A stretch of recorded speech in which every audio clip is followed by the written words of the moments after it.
news alert tonight. Right now, the leadership at the University of Missouri is up in the air. Good evening. I'm Marissa Hollowed. And I'm Joey Parker. We have team coverage tonight on the latest developments on MU's campus, where students are now gathering to pray. We'll get to that in just a moment. But first, we're going to go back through the major events that have just happened over the last 12 hours. It started this morning when former System President Tim Wolf announced his resignation, effective today. The announcement brought an end to the week-long hunger strike for graduate student Jonathan Butler.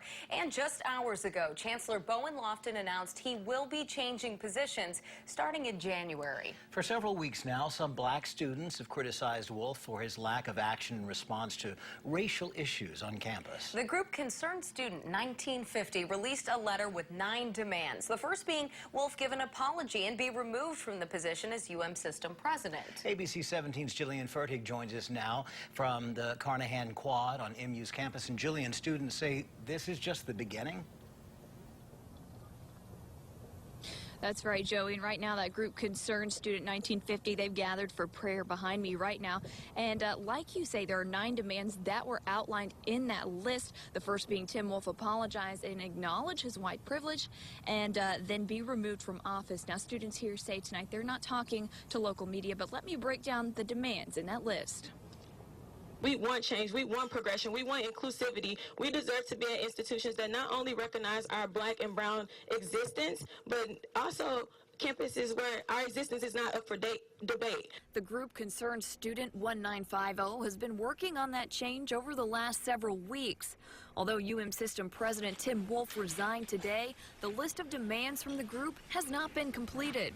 In terms of the issues of race and racism on campus specifically, I think we need to have some serious plans and policy initiatives in place to deal with racism on campus, but also to better improve things like student retention of students of color on campus, also recruitment. And that's one of those 9 things remaining on the list.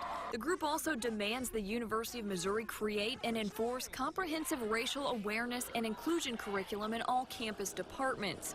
Students are also demanding an increase in funding for mental health services on campus, as well as social justice centers on campus. But that's not all. We would like to have decision-making power for who leads us. We would like to see a more inclusive campus. We would like to see more than 2.2% of black faculty. This shines light on something that's gone on, not just here, I'm sure, but it's gone on here a long time, too long.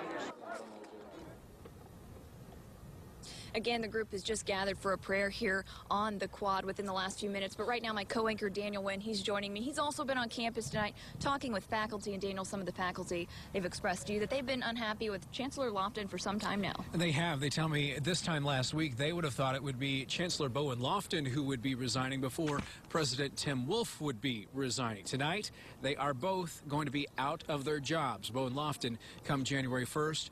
Tim Wolf out of a job tonight. I had a chance to sit down with Ben Trachtenberg, a law professor and the chair of the faculty council here on the MU campus, and I asked him where the university leadership goes from here.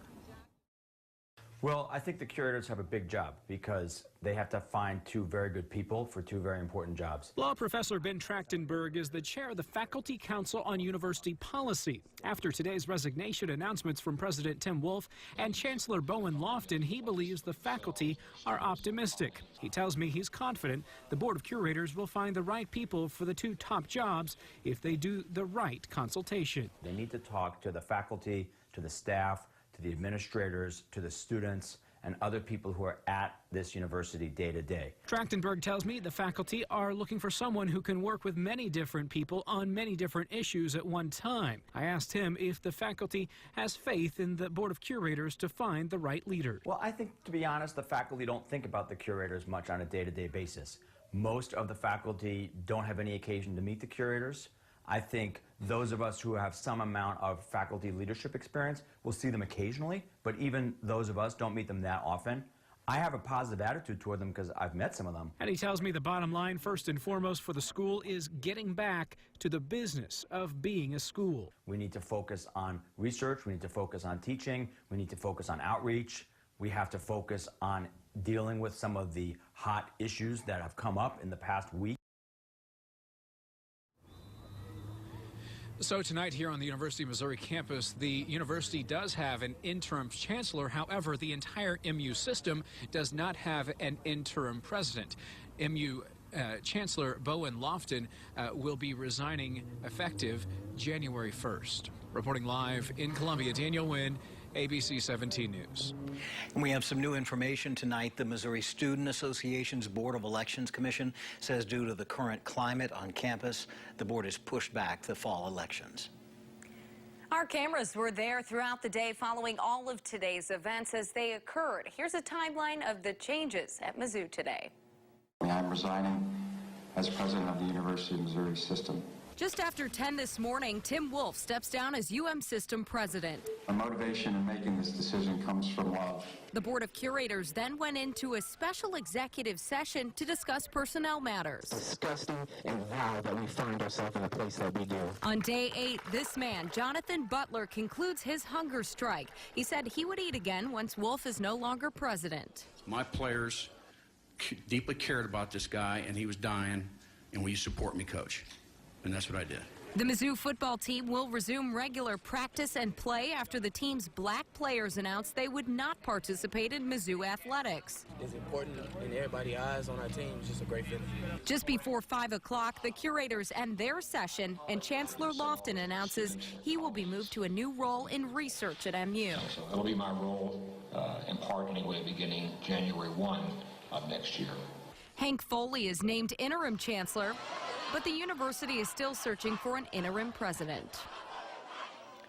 And the big boost in the movement arguably came when the Mizzou football players stood in support of the campus protest. ABC 17 sports director Austin Kim talked to the team at length for the first time since they made their stance. He joins us from the newsroom. And Austin, what did the team open up to you about?